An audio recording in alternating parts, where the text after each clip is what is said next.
마가복음 9장입니다. 30절에서 37절까지의 말씀입니다. 마가복음 9장입니다. 30절에서 37절까지의 말씀입니다.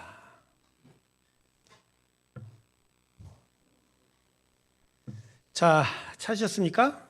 네, 여러분 저와 함께 읽도록 하는데 번갈아서 읽죠. 제가 먼저 읽을게요. 그곳을 떠나 갈릴리 가운데로 지날새 예수께서 아무에게도 알리고자 아니하시니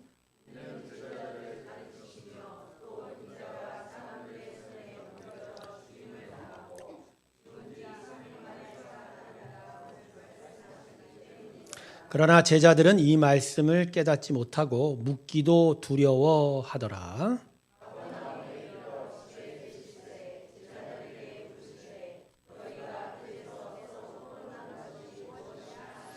그들이 잠잠하니 이는 길에서 서로 누가 크냐 하고 쟁론하였음이라.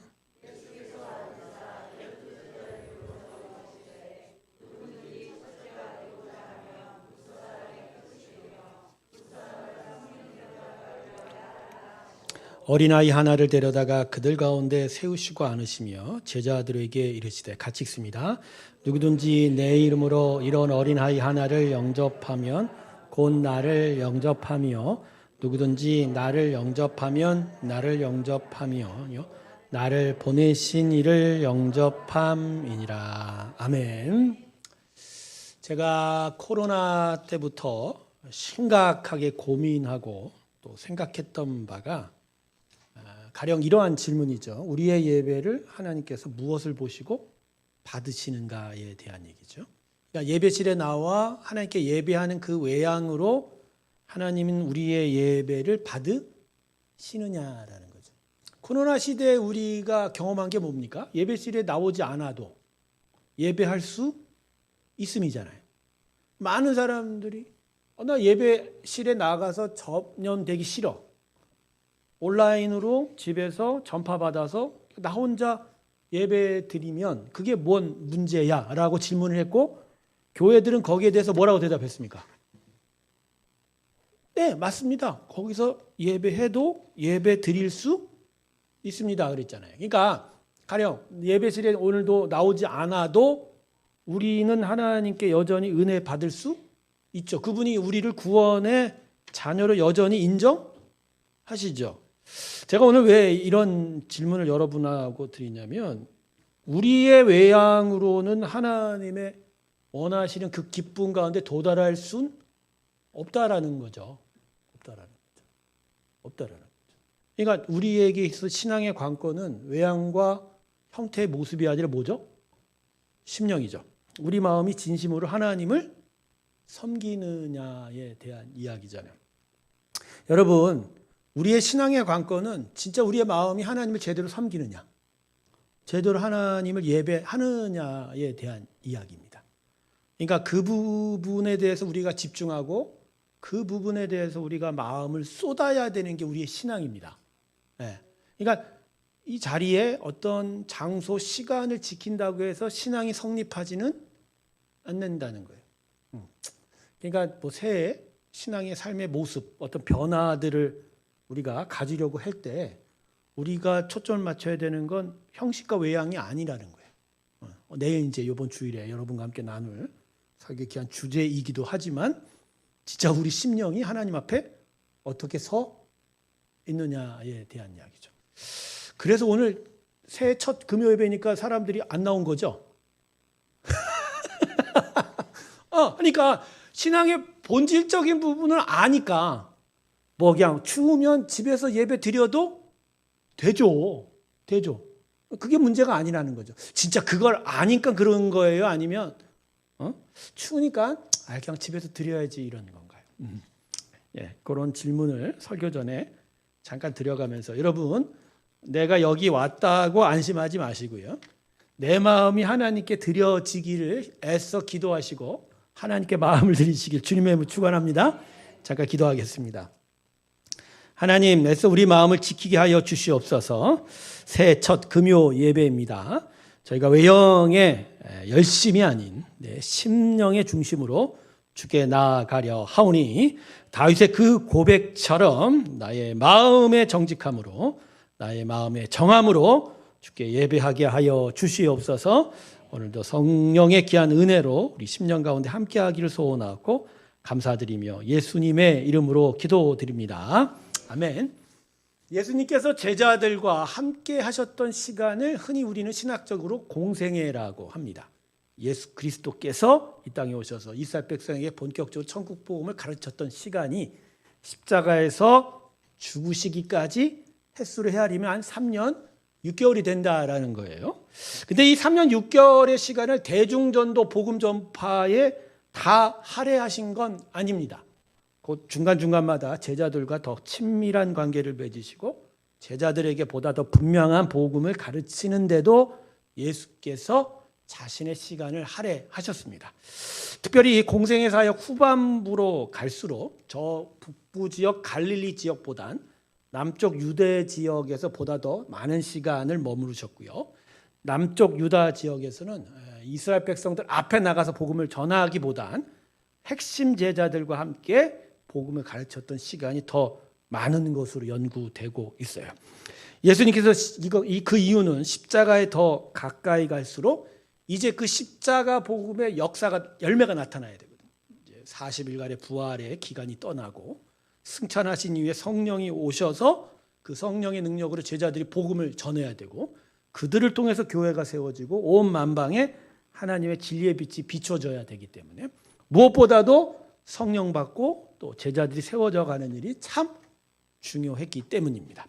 그래서 예수님께서 특별히 이 마가복음 전체적인 것을 보면 9장을 넘어서면서 제자들에게 보다 더 분명한 복음을 가르치는 데 할애했던 것 같아요. 자, 그러면 제자들에게 예수님께서 분명한 복음을 가르치는 데 집중하신 거 결국 뭐 할까요? 자, 오늘 본문 31절 보세요. 31절 말씀을 보면 제자들에게 예수님이 가르친 내용을 두 가지로 정리해서 기록하고 있습니다. 31 다시 한번 읽어볼까요? 시작.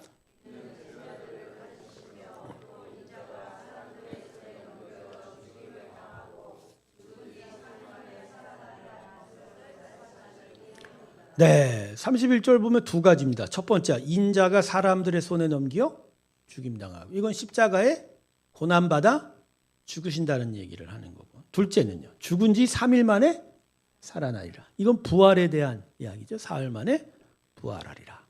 자, 예수님께서 제자들에게 가르친 내용은 다른 게 아닙니다. 뭐 비밀스러운 걸 가르친 게 아니라 기적과 이스라엘 백성에 가르쳤던 천국 복음의 가장 중요한 부분, 핵심을 가르친 거죠. 복음의 핵심은 뭐죠? 십자가죠. 십자가의 핵심은 두 가지죠. 죽고 다시 살아가셨다. 자, 예수의 죽으심은 결국 뭘 끌고 옵니까? 이 땅에 하나님의 용서, 하나님의 대속, 구원을 향한 하나님의, 그죠? 어떻게 보면 그 생명의 연결다리가 놓아져 가는 거죠. 자, 두 번째, 부활은 뭘 가져옵니까? 사단을 이기고 죽은 권세를 이기고, 그죠? 세상을 이기신 승리가 들어오게 되는 거죠. 그러니까 예수님의 이 가르침은 어떤 인간적인 내용, 내가 고난받아 죽을 건데 니들 어떻게 하겠냐, 이런 내용이 아니에요. 내가 이제 가르쳤던 부활이 이제 열매를 맺을 것인데 그중에서 가장 중요한 것이 너희에게 항상 기억나야 되고 너희가 이것을 믿어야 한다라고 이야기합니다. 결국 예수 그리스도의 제자들은 무엇을 붙잡는 자들입니까? 십자가 아닙니까? 여러분도 오늘 십자가를 붙들고 이 자리에 섰는 줄 믿습니다. 여러분, 하나님이 여러분의 복 주실 걸 믿고 이 자리에 오세요? 물론 하나님이 우리에게 은혜 베푸시죠. 그러니까 그 은혜 베품의 두 기둥이 뭡니까? 예수님이 십자가에 죽으셨고 사흘 만에 부활하셨다. 이게 우리의 하나님이 우리에게 은혜 베푸시는 논리의 근거이자 우리의 믿음의 고백이지 않습니까? 이게 우리를 붙들고 우리가 이 자리에 나온 겁니다. 그러니까 제자들에게 가장 중요한 걸 예수님이 가르치셨어요. 마가복음을 보면요, 예수님이 십자가에 대해서 이렇게 순환을 예고한 게 대략 4번 정도 기록이 돼요. 4번. 그러니까 이런 복음서의 짧은 문장 분량의 책에 4번이나 그 이야기가 기록됐다는 건 예수님이 때만 되면, 특별히 공생의 후반기로 넘어가면 가르칠 수 있는 시간과 여유가 되면 자신이 고난받고 부활하실 것에 대해서 계속 집중적으로 가르치셨다라는 증거가 되는 거죠. 그러니까 제자들은 십자가를 점점 십자가의 사건이 가까이 올수록 더 분명하게 배우고 들었다는 거예요. 자, 그러면 제자들이 이걸 반복해서 듣고 배웠다면 십자가를 제대로 알아야 되잖아요. 근데 제자들은 그렇지 못했다고 기록하고 있어요. 여전히 예수님의 가르침 전혀 이해하지 못하고 있습니다. 32절 보세요. 예수님이 제자를 가르쳤는데 제자들은 거기에 대해서 어떠한 반응을 가지고 있습니까? 32절 보세요. 그러나 제자들은 이 말씀을 깨닫지 못하고 묻기도 일단 깨닫지 못한 거예요. 뭘 못 깨닫을까요? 뭘 못 깨닫을까요? 죽는다라는 거는 좀 깨달을 수 있을 거예요. 그때도 바리새인들과 제사장 그룹들이 계속 핍박을 하고 비난을 하고 있으니까 이러다가 잘못될 수도 있겠다 정도는 이해가 될 거예요. 그러나 뭘 이해를 못하죠? 다시 도무지 뭔 말인지 모를 거라는 거예요. 도대체 뭔 말인지 몰랐을 겁니다. 나중에 죽은 나사로를 되살릴 때도 아마 깨닫지 못할 거예요. 사람이 어떻게 되살아납니까? 그죠? 그거 도무지 이해할 수 없는 거예요. 자, 후반부에 또 뭘 어떻게 갖고 있다고? 묻기도 왜 두려워했을까요? 왜 묻기도 두려워했을까요? 스승이 잡혀 죽는다고 그래요. 근데 스승이 잡혀 죽은 거에 대한 슬픔을 가진 게 아니라 뭐에 대한 두려움을 가진 거죠? 어쩌면 우리도, 어쩌면 나도 같이 붙잡혀서 고생할 수 있다. 그게 그들의 마음 안에 큰 불안으로 자리 잡고 있었다는 거죠. 그러니까 이해도 못하고 두려움을 가졌다는 이 두 모습을 보면 제자들이 예수님이 가르친 천국 복음의 핵심 십자가를 이해했다? 못했다? 못했다. 이해하지 못했다. 그런데 이 본문 33절 이후로 보면 이들이 예수님의 가르침을 이해할 수 없었던 내적 이유가 한 가지가 기록이 되고 있어요. 자, 그게 33절과 34절에 기록된 내용입니다. 자, 33절을 보면 예수님께서 이제 십자가를 향하여 예루살렘으로 가는 도중이었는가 봐요. 그 중에서 제자들에게 질문을 하나 던집니다. 자, 무슨 질문을 던지죠? 너희가 길에서 서로 토론한 것이 가고 있는데 이제 예루살렘 가고 있는데 갈릴리 지역에서 남쪽으로 계속 뒤에서 소리를 들어보니까 제자들이 뭔가 시끄럽게 뭔가 논쟁을 하고 있는 것 같아. 때로는 큰 소리도 나기도 하고 때로는 뭔가 싸우는 듯 하기도 하고 다투는 것 같기도 하고 도대체 이게 뭐야? 라고 분명하게 물으신 거예요. 예수님이 몰랐을까요? 이걸 아셨죠? 안돼도 그들에게 분명히 하고자 질문을 했었죠. 자, 이들이 이렇게 예수님이 묻자 이들이 34절 보세요. 첫 번째 반응이 뭐죠? 그들이 왜 잠잠했을까요? 묻는데 왜 대답을 못했을까요? 자녀들이 부모가 뭘 물으면 대답 없는 이유는 뭐죠? 지가 잘못한 거 알죠. 지가 잘못한 거 아니까 대답을 못하는 거죠. 결국은 그 내용을 밝히고 있어요. 34절에 뭐라고 밝히죠? 이는 길에서 서로 누가 크냐라고 쟁론하였습니다. 예, 제자의 이러한 대화를 듣고 결국 예수님께서 나중에 질책을 하시지요. 근데 누가 크냐를 가지고 왜 예수님께서 책망을 하셨을까요? 왜 책망을 하셨을까? 누가 큰 거 자체가 문제가 아니라 지금 계속하여 무엇을 가르쳤다고요? 십자가. 예, 고난받으심과 부활하심. 그리고 그것을 넘어서는 하나님의 원대한 비전과 새로운 나라, 천국에 대한 오심에 대한 이야기를 가르쳤는데 여전히 제자들은 깨닫지 못하고 뭐 갖고 싸우고 앉아 있어요? 누가 크냐라는 거예요. 제자들도 대단합니다. 스승이 곧 죽는다고 그러는데 이들은 지금 뭐만 얘기해요? 누가 크고 누가 높이 되고. 요새 국회의원들 대단하죠. 공천원금까지 받아먹고 있습니다. 그런 거 보면 참 웃기는 세상입니다. 나라가 어떻게 되든 민생이 어떻게 되든 관심 없어요. 결국은 자기 주머니 채우는 게 더 관심이 있다. 그런 걸 보면 누가 뒤에 오셨는데 차 때문에 그런가 봐요. 한번 바라보시죠.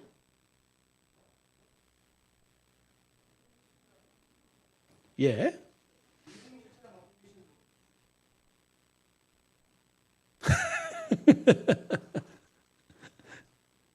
여러분 남의 어떤 잔치나 자리 가서 저러시면 안 됩니다. 자, 제가 어디까지 했죠? 제자들도 대단하다고. 스승 죽는다고 했는데 저도 나이를 먹어요, 권사님. 와, 웃겨 죽겠어요, 권사님. 자, 누가 크고 높은지를 제자들이 좀 신경 쓰고 있다. 자, 이런 거 보면 결국 오늘 본문이 첫 번째 얘기하는 게 결국 뭐예요? 제자들은 도무지 예수님의 뜻과 마음을 깨닫지 이해하지도 못했다라고 하는 거죠. 못했다. 그래서 다시 12제자를 불러서 예수님께서 가르쳐 주십니다. 자, 35절 보세요. 35절. 첫 번째 뭐라고 얘기하십니까? 읽을까요? 35절 말씀 시작.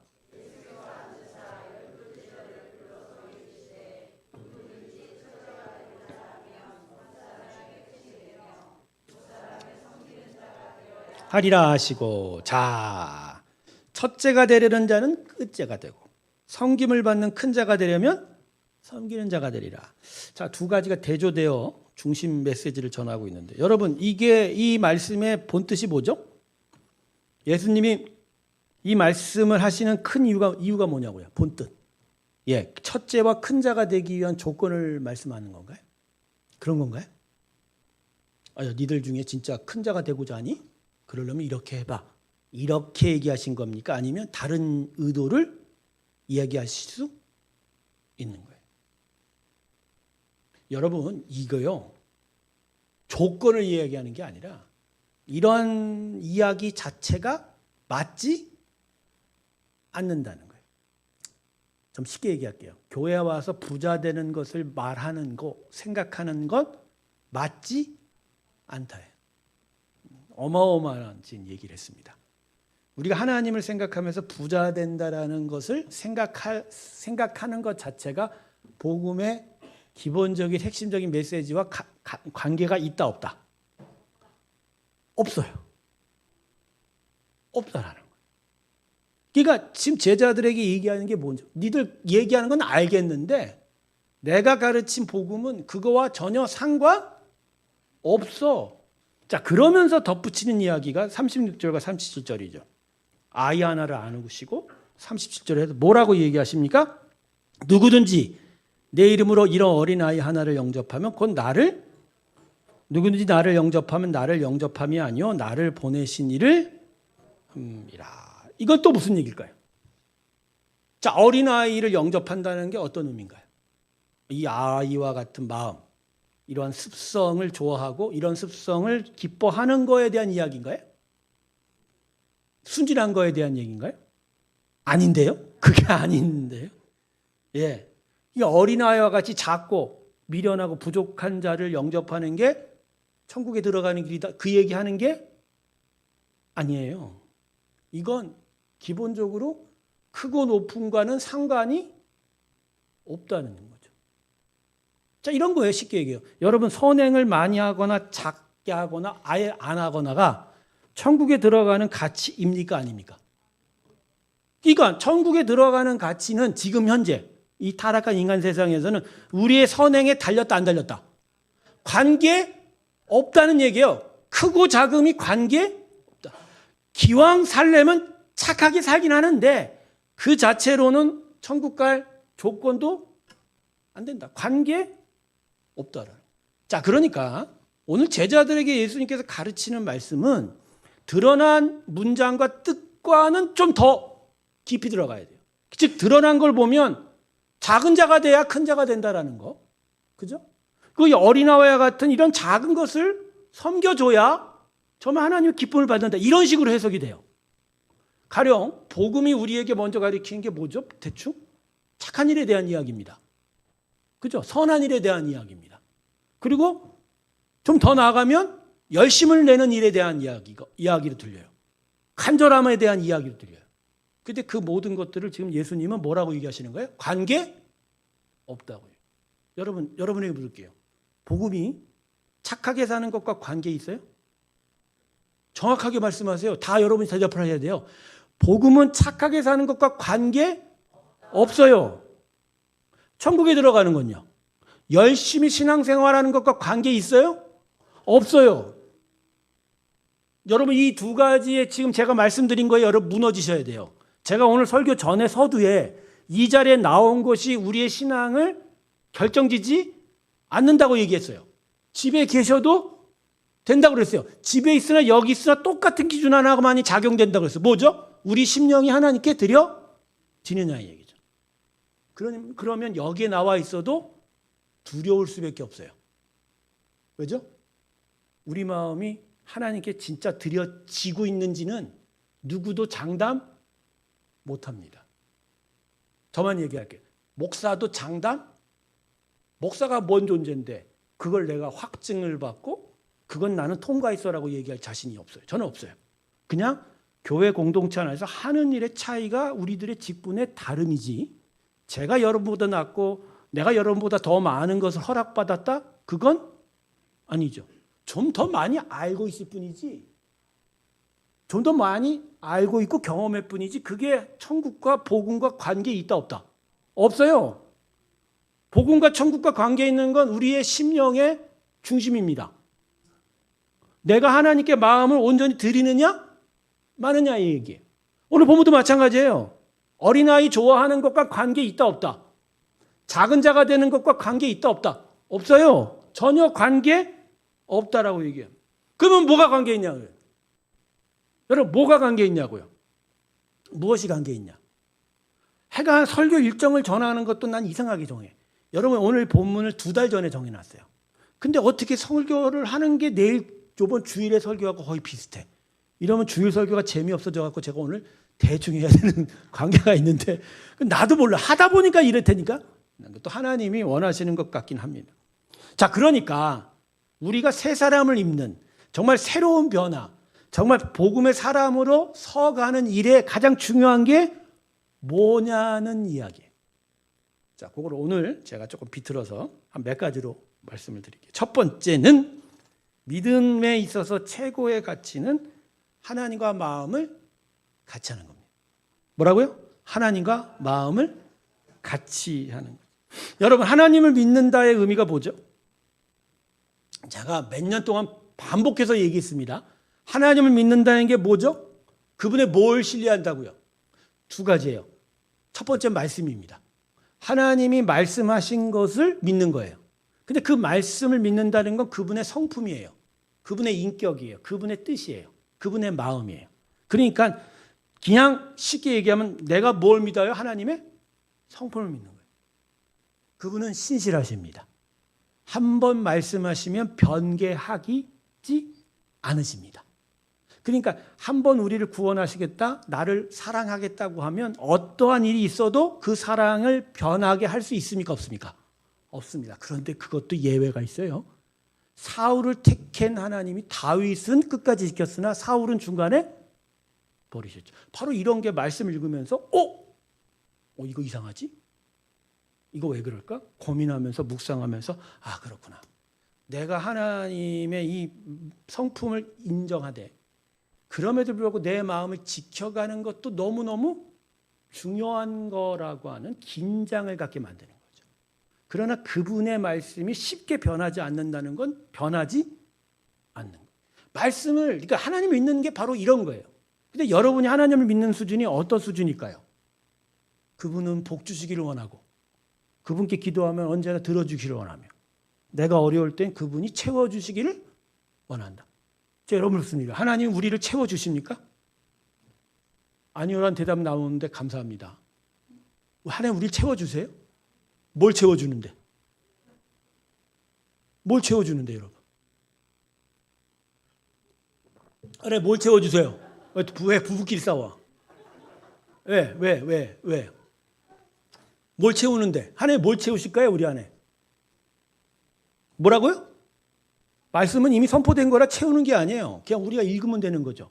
더 주는 건 아니죠. 은혜도 마찬가지입니다. 그분의 은혜는 언제나 우리를 위해 풍성히 임합니다. 근데 하나님 뭘 채운다고요?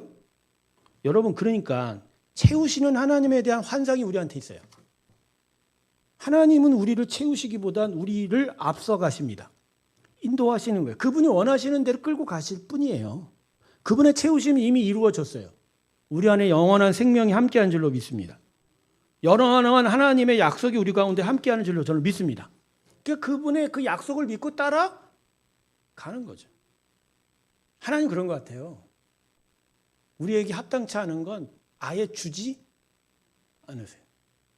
이건 분명해요. 그러니까 우리가 합당치 않은 걸 손대는 건 그 안에 하나님의 섭리와 계획이 있을 수 있을까요? 그렇죠. 오히려 방해하시죠. 회방하시죠. 그거 잘 되면 하나님께 못 오니까. 그러니까 그런 점에서는 채우시는 분이 아니라 때로는 뺏어가시는 하나님이에요. 뺏어가시는. 그러니까 이게 뭐냐면 하나님의 성품을 바로 알아야 된다는 거죠. 그분은 정말 자신의 뜻을 이루시는 분이에요. 근데 그 뜻이 가장 선하기 때문에 우리가 믿는 거예요. 그리고 그 뜻이 이루어지는 게 우리에게 가장 복된 거예요. 이걸 믿는 게 믿음인 거죠. 자, 그러니까 이것을 믿기 시작하면 우리가 뭐가 되기 시작해요? 그분이 보는 대로 보기 시작해요. 그분이 바라는 것을 바라기 시작해요. 그분이 기대하는 것을 가지기 시작해요. 이걸 가리켜서 하나님과의 동행이라고 합니다. 할렐루야. 이 동행의 첫 번째 모델이 누구였죠? 그러니까 죽음을 맛보지 않고 살아서 하나님께 간 자. 첫 번째 누구죠? 에녹의 주제가 뭐예요? 하나님과의 동행이죠. 제가 하나님과의 동행, 이 에녹을 설명했잖아요, 저번에. 주에 설교했잖아요. 결국 에녹이 하나님과 동행 속에서 결국 하나님과 같은 시간을 보니까 이미 에녹은 하나님이 이 땅을 심판할 걸 알았어요. 그런데 알았으니까 뭐 했겠어요, 에녹이? 아니, 아들 이름 짓기 전부터 세상에 선포했겠죠. 심판 온다 이거야. 심판 온다. 안 들어. 그러니까 아들 이름을 무두셀라라 짓고 최후의 보루. 얘가 살아있을 때까지 시간이 있으니까 이 심판의 메시지를 들어라. 들었어요, 안 들었어요? 안 들었고 결국 무두셀라가 죽은 해에 노아의 홍수. 노아의 홍수가 이제 그냥 홍수죠. 대홍수죠. 노아는 방주죠. 그러니까 에녹은 기본적으로 동행하면서 뭘 본 거예요? 하나님과 시선을 같이 하는 거예요. 바로 그거예요, 여러분. 지금 제자들이 예수님과 시선을 같이 하고 있어요. 자, 예수님은 지금 십자가를 보고 있어요. 십자가에 죽을 일을 보고 있어요. 죽었으나 다시 살아날 것을 기대합니다. 그리고 그것을 통해서 세상 권세, 사탄 권세, 죽음 권세가, 사망 권세가 깨지는 것을 기대합니다. 그리고 그 안에서 제자들이 제대로 세워지고 교회가 세워져 갈 것을 바라보고 있어요. 자, 그런데 지금 제자들은 뭘 보고 있어요? 누가 크냐? 그래서 뭐가 되고 싶은 거예요? 내가 왕이 될 관상이요. 비쌉니까? 나도 이 자리에 섰다 보니까 이것저것 다 합니다. 누가 왕이 될 관상이요 그러잖아요. 지들이 왕이 되고 싶은 거잖아요. 자, 그건 지금 하나님과 예수님과 좀 동행하고 있지 않은 거죠. 아니죠. 특별히 12제자는 3년 6개월 동안 같이 공동 숙식 생활을 했어요. 근데 심지어 베드로는 아내도 있는데 아내 팽개쳐놓고 돌아다니겠다고 하지 않습니까? 근데도 지금 예수님과 동행, 같은 시간, 생각을 갖고 있어요, 안 했어요? 그러니까 같이 못 보는 거죠. 같은 걸 못 보는 거예요. 여러분, 진짜 우리에게 믿음이 있다라는 건 그거예요. 결국 딴 게 아니에요. 하나님과 같이 보고 있느냐, 하나님과 같은 생각을 하고 있느냐. 그러니까 우리가 새로운 어떤 새해를 맞아서 새로운 믿음의 삶에 대해서 생각하고자 한다면 이 부분이 먼저 우리 가운데 있어야 돼요. 그러니까 하나님과 동행하셔야 됩니다. 할렐루야. 하나님과 동행하시기 주님의 축원합니다. 하나님과의 동행은 사실 존재론적으로 되게 쉽습니다. 우리가 누구와 동행하려면 굳이 찾아가야 되잖아요. 굳이 시간을 내서 만나기도 하고, 그죠? 일부러 시간과 장소를 내서 밥도 먹고 그래야 되잖아요. 근데 그럴 필요가 없어요. 왜냐하면 하나님은 먼저 우리에게 찾아오셨잖아요. 그분이 여러분의 심령에 계세요. 할렐루야. 뭐로 임하여 계세요? 성령 하나님. 성령 하나님 이루어 계세요. 그러니까 얼마나 쉬운 일이에요. 그러니까 우리가 동행을 한다는 거, 그냥 그분이 내 안에 계시다는 걸 인정하는 거예요. 내 안에 계시네요. 내 안에 계시네요. 그러면 같이 있으면 찾아뵙기도 쉽잖아요. 그죠? 그렇잖아요. 요새 뭐 아들이 건너방에서 안방에 있는 아버지한테 카톡으로 소통한다는 세상이니까. 그죠? 근데 그런 카톡도 필요 없습니다. 그리고 감사하게도 영이신 하나님이라 내 영을 살려놓기 때문에 주파수도 이미 맞춰져 있어요. 그냥 내 안에 편하게 아버지 하면 대답하십니다. 할렐루야. 오늘도 아버지하고 부르셨어요, 여러분? 부르긴 뭘 부르기는. 불러본 적이 없던 표정들인데 지금. 불렀어요? 뭐라고 불렀어요? 언제? 어디서? 왜 거기서만 하고 집에서도 할 수 있는데 걸어가면서도 꼭 여기서 와서 해야 돼요? 우기기도 잘해, 권사님. 이게요, 그냥 쉬운 거예요. 부르면 답 하세요. 같이 계시니까. 물론 가끔 삐지면 대답 잘 하실 때도 있어. 왜? 속상하니까. 아내가 저한테 화가 나 속상하면 대답합니까? 안 하죠. 부르퉁. 근데요, 사실 하나님은 이미 삐지기를 작정하시고 우리에게 오신 거예요. 왜냐하면 우리가 말 안 들을 걸 아시죠? 예수 안 믿을 걸 아시죠? 그럼에도 불구하고 우리 안에 강제로 들어오신 거예요. 왜? 우리 살리기 위해서. 할렐루야. 쉽게 삐지거나 쉽게 토라지시거나 쉽게 대답 안 하시는 분이 아니라는 거예요. 그래서 제가 오늘 여러분에게 지금 첫 번째 얘기한 건 결국 우리의 열심, 우리의 간절함 이전에 우리가 무엇부터 먼저 해야 되는지를 가르쳐 주는 거죠. 여러분, 하나님과 동행하십시오. 참, 여러분 영에 계신 하나님 부르세요. 그리고 여러분의 모든 걸 이야기하세요. 가끔 보면 기도하는 걸 어려워하시는 분들이 많아요. 특별히 대표 기도하러 여기 올라오는 것을 부르부르 떨면서 두려워하시는 몇몇 권사님들이 계십니다만, 근데 기도가 두려운 건가요? 은혁 형제, 기도가 두려운 거예요? 오, 쉬워요? 쉬운 이유가 뭐죠? 늘상 합니다. 왜 늘상 할 수 있는 이유가 뭐죠? 여러분, 타인과 대화하죠. 사람과 얘기하는 게 배워야 되는 일이에요. 그냥 사람으로 태어나면 타인과 이야기하는 건 자연스러운 거예요. 그거예요. 우리는 아버지께로부터 태어났기에 그분과 소통하는 건 자연스러운 거예요.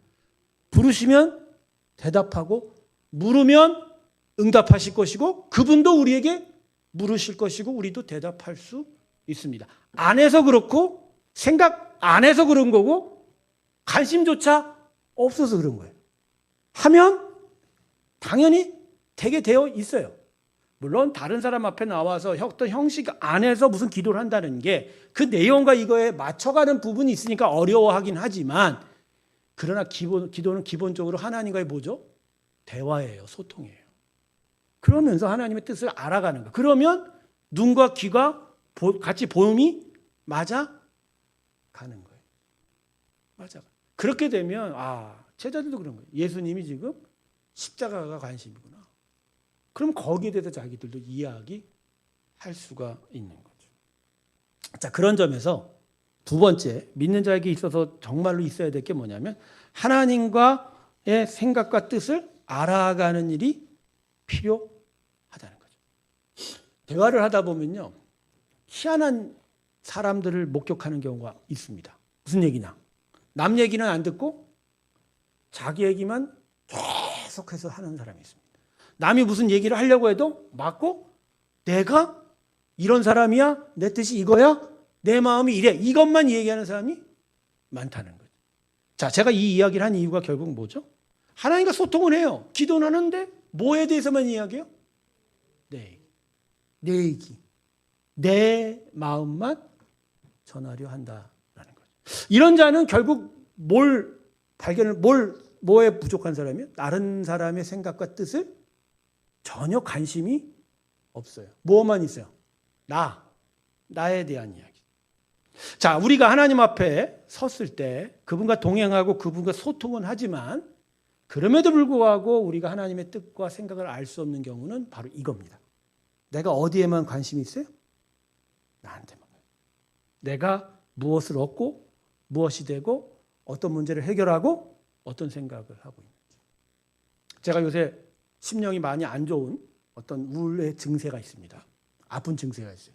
근데 이 우울의 증세가 하나님 앞에 나설 때 어려움을 주는 부분이 있더라고요. 그 포인트가 뭐냐면 결국 계속하여 무엇을 이야기해요? 나를 이야기해요. 내가 힘드니까. 계속 나를 이야기해요. 근데 나를 이야기하면 안 돼요. 왜냐하면 기본적으로 우리라는 존재는 하나님의 형상이 부족하기 때문에 그분을 알아가고 그분을 닮아가는 일들이 계속 나타나야 심령의 상처, 육신의 고통, 나의 삶의 문제까지도 그분의 가르침대로 고쳐가고 변화될 수 있는 거거든요. 근데 여전히 그분의 뜻과 생각은 관심 없이 결국 나를 이야기할 수밖에 없다면 그건 기도하나 안 하나 별반 다름이 없는 거죠. 그렇게 되면 여전히 딴짓하게 되는 거예요. 많은 많은 성도들이 오랜 시간 동안 신앙생활을 하면서도 여전히 딴짓하는 이유 중에 하나가 바로 이 부분이에요. 어디에 초점을 맞추고 있죠? 나. 하나님은 전혀 생각 안 하는 거예요. 그러니까 제자들도 그런 거예요. 계속해서 예수님 십자가 얘기했지만 그들의 마음속에 뭐만 있어요? 내가 크게 되는 거. 내가 잘난. 그러니까 예수님의 가르침이 머릿속에 들어옵니까? 안 들어옵니까? 그러니까 어린아이 데려다 놓은 거예요. 왜? 애는 그래도 어른 말 들으려고 해요. 들으려고 해요. 바로 이러한 모습을 이야기하면서 제자들에게 콕 집어버린 거예요. 니들은 지금 관심이 하나도 나한테 없다라고. 여러분 신앙생활을 하면서 하나님께 관심 두시고 계십니까? 이 부분이 맞는가 보나 여러분에게. 여러분 하나님 앞에 나왔는데 하나님이 뭔 생각하는지에 대한 관심이 없고 나는 지금 하나님 앞에 뭐 때문에 나온 거예요? 나 때문에 나오면. 여러분 이거 아무 소용 있어요 없어요? 없어요. 없다니까요. 여러분 결국 예배가 뭐죠? 그분을 높이는 거지 나를 드러내는 거 아니잖아요. 그러니까 예배할 때 하나님은 높으신 하나님 찬양 받으십시오라고 얘기해야 되는데 하나님이 고생하셨습니다. 하나님 일하고 계십니다. 하나님 감사합니다. 얘기해야 되는데 계속 우리는 예배할 때 뭔 얘기만 해요? 내 얘기만 해요. 그럼 하나님은 이런 생각 얘기를 하실 거예요. 그래 너 힘든 거 알아. 너 어려운 거 아는데 근데 사실은 먼저 너 나한테 감사하다고 얘기해야 되는 거 아니니? 너 내가 널 위해서 얼마나 일하고 있는지 몰라? 그러면 하나님 우리의 예배 받으시게요? 안 받으세요? 그러니까 하나님께 관심 없으면 예배 시간에 핸드폰 보고 자기 것만 쓰고 자기만 보는 거예요. 우리 교회 예배 때 핸드폰 보는 리스트가 저한테 다 있어요. 조사가 되어 있어요. 근데 왜 핸드폰만 보고 있을까? 왜 핸드폰만 보고 있냐고. 대답을 해야 왜 핸드폰 보고 있냐. 왜 핸드폰 보고 있니? 너 왜 핸드폰 보고 있어? 이유가 뭐야? 안 보고 있는 줄 알아요? 목사가 이렇게 얘기하면 깨달아야 돼. 행동에 변화가 있어야 돼. 그러니까 왜 핸드폰 보고 있을까요? 중고등부 애들이요. 예배 끝나고 오면 이제 다른 데 가서 분반 공부를 하잖아요. 그러면 목양실도 들어와요. 거기 애들 들어와서 할 수도 있으니까. 들어오면 앉아갖고 뭐만 해요? 핸드폰. 죄송합니다. 이런 날 환장하게 했어요. 들어오자마자 앉아서 나갈 때까지 뭐예요? 근데 저는 뭘 느낀 줄 아세요? 얘네들이 핸드폰 왜 할 거 아니에요? 하나님께 관심 없어요. 뭐만 있어요? 자기한테. 그리고요. 자기한테 관심이 있어도 또 자기의 심각한 문제에 대해서도 집중 못해요. 그거 듣는 게 마음이 아프거든. 마음이 걸리거든. 그러니까 뭐만 봐요? 자꾸 눈앞에 어르륵 하고 바르륵 하는 이것만 보고 있어요. 왜? 그거 보면 그냥 막 눈에서 왔다 갔다 하고 내 말초적인 감정만 느끼니까 달콤하거든. 그것만 보고 있는 거예요. 그러니까 마음에 어떤 깊은 터치나 만짐이나 하나님의 뜻에 대해서 전혀 모르는 거예요. 이게 큰일이에요. 이래 가다가는 인류 전체가 무식화돼요. 결국 AI가 우리를 다 잡아 먹을 거예요. 저도 요새 챗 GPT 쓰거든요. 챗 GPT를 써요. 아직 수준은 우리와 같지 못해요. 창의적인 아이디어나 이것까지 가려면 멀었습니다. 하지만 계속적인 질문을 던지면 아주 구체적인 답은 할 줄 알아요. 그러니까 지식의 양은 우리보다 더 많죠. 근데 어느 순간 이게 족쇄가 풀리고 뭔가가 풀리기 시작하면 우리는 망하는 거예요. 그냥. 제가 지금 딴 얘기를 했는데 여러분 결국 우리가 우리 자신에 대해서 집중하는 것이 너무 짙어지면 하나님을 알지 못하는 거예요. 그러니까 하나님과 동행은 하되 계속 뭐만 생각해요? 지만 보는 거예요. 지만. 자기. 그렇죠? 사투리로 뭐라 집빚밖에 모르는 거예요. 여러분 이러면 신앙이 성립이 안 돼요. 여러분 그러기 때문에 믿는 자는 무엇보다 어디에 관심을 둬야 돼요? 하나님께. 도대체 하나님 뭔 뜻인지 말입니다. 그분이 도대체 나를 향해서 무슨 생각을 하시고 이 세상을 어떻게 생각하시고 나의 앞길과 나의 가는 인생의 길에서 어떻게 생각하시고 전 요새 하나님께서 저에 대해서 어떤 마음을 품으신지를 너무너무 잘 알아요. 그냥 아버지 부르고 고통스러운 내 마음을 부르고 하나님 어떻게 하시렵니까 부르면 그냥 얘기하세요.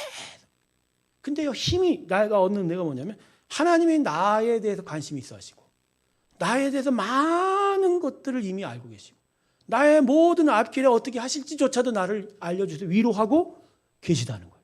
그러니까 무슨 얘기예요? 내가 하나님의 뜻을 알고자 하면 알수록 하나님은 오히려 나에 대해서 더 많은 것을 알려주시는 거예요. 할렐루야. 이거만큼 확신한 게 있어요. 근데 우리는 하나님이 아닌 결국 나에 대해서 아무런 대책도 없고 아무런 계획도 없고 어떤 확신도 없이 그냥 나에 대해서만 관심을 갖고 있다 보니 믿음이 있어도 믿음의 권세가 발휘가 안 되는 거고 하나님을 알고 있어도 하나님이 나를 알고 있음에 대한 그 힘이 나한테 전혀 전달이 안 되고 그러니까 여전히 세상과 다름없이 살고 있는 거예요. 세상 사람이나 여 안에 있는 사람이나 달라요? 틀려요? 달라요? 같아요? 같아요. 현실적으로. 하나님을 생각 안 하는데 저기 있거나 여기 있거나 똑같죠. 저 밖에 있는 사람들도요. 자기에 대해서 생각 많습니다. 오히려 자기에 대해서 우리보다 더 선한 생각 많이 갖고 있는 사람 더 많아요. 종종 길 가다 만나는 사람들 보면 뭐예요? 와, 저 사람 나보다 착하네. 착한 건 사실이죠. 물론 착하죠, 우리보다도. 근데 중요한 건 그들과 우리의 가장 결정적인 차이는 뭐예요? 그들에게 하나님이 없고 우리는 하나님이 있고. 그래서 우리는 하나님을 알고 하나님을 깨닫고 하나님을 배우는 게 힘인 거예요. 이게 우리에게 가장 주어진 거잖아요. 근데 이걸 주어진 것도 전혀 내게 되지 못한 채 알량한 자존심만 있어요. 뭐 나는 예배실에 앉아있거든. 그러니까 구원은 나에게 오지 저 바깥에 있는 사람에게는 안 온다. 내가 뭐라고 한 줄 아세요? 말할 수가 없어. 내가 얘기하면 큰일 나요. 여러분 우리가 항상 넘어진 부분이 이 부분이에요. 결국 이 부분이에요. 네. 나에게만 관심을 기울이면 안 돼요. 안 되는 거예요. 그래서 제가 금요 기도할 때마다 교회를 위해 기도하지 않습니까? 그 말씀을 놓고 기도하지 않습니까? 그건 바로 내가 나에 대해서 관심을 갖는 게 아니라 내가 하나님의 뜻을 알아가면서 결국 하나님이 나한테 어떤 생각을 하시는지를 알아가는. 그래서 진짜 하나님을 알고 믿을 찾고 구할 때 더더욱 나에 대해서 내가 더 잘 알 수 있는 일에 대한 이야기예요. 그래서 언제나 말씀 붙잡고 기도하고 교회를 위해 기도하면서 그분의 생각이 무엇인지를 우리가 깨달아가는 일이 있게 되는 것이다. 자, 그런 점에서요. 우리가 새해 먼저 구체적으로 해야 할 하나를 여러분께 권면하면서 오늘 말씀 마치기를 원합니다. 그건 오늘 말씀과 같이 아이가 되는 겁니다. 뭐라고요? 아이가 되는. 다 큰 어른으로 쓰지 마시고요. 그저 작고 부족한 아이로 쓰십시오. 아이는 무엇보다 부모를 의지합니다. 언제 어느 때가 돼도 부모의 존재를 생각합니다. 어떤 경우마다 부모의 뜻은 무언지를 바라봅니다. 이게 아이가 가진 존재의 의미예요. 즉 어느 때가 되더라도 우리는 부모가 뭔 생각을 하는지를 먼저 물어봐야 돼요. 어디에 있어도 그분이 그 부모가 나 옆에 있는지 없는지를 신경 써야 돼요. 그리고 어떠한 일 가운데서라도 그 부모를 의지하는 일이 우리에게 중요한 일이 되어야죠. 그럴 때 진짜 하나님이 우리를 자녀 삼은 그 은혜의 역사가 그 능력이 우리 가운데 나타나게 될 줄로 믿습니다. 애가요. 지 멋대로 가겠다 부모 손 팽개치고 돌아다니잖아요. 몇 발자국도 못해서 넘어져요. 무릎 깨져요. 그러다 잘못 넘어지면 머리도 깨집니다. 그러나 놓은 그 손을 귀찮다도 딱 붙잡고 있으면 제대로 가는 거예요. 그게 바로 우리에게 있어서 하나님과 동행하는 일이고 그분 앞에 아이로 서야 하는 것입니다. 여러분 새해 아이가 되시길 주님으로 축원합니다. 이 시간 여러분 고백하셔야 돼요. 첫 번째 뭐죠? 나는 누구를 의지한다? 하나님. 나의 부모 하나님을. 두 번째, 나는 누가 내 옆에 계신지를 살펴본다. 언제나 하나님. 세 번째, 나는 하나님 부모의 마음을 먼저 깨닫고 물어본다. 이것이 여러분 가운데 새해 10년 가운데 분명하게 나타나길 주님의 이름으로 축원합니다. 그럴 때 진짜 우리는 참된 구원의 삶을 살아가게 될 줄로 믿습니다. 이 시간 우리 말씀 붙잡고 몇 가지 기도하면서 오늘 시간 맞춰 가기를 바랍니다. 좀 불을 끄고요. 우리 하나님께 내 자신을 솔직히 고백하는 시간 갖기를 원합니다. 지난 세월 동안 다 큰 성인이었나 봅니다. 나 혼자 할 수 있고 내 힘으로 할 수 있다라고 외치면서 하나님 옆에 계시건만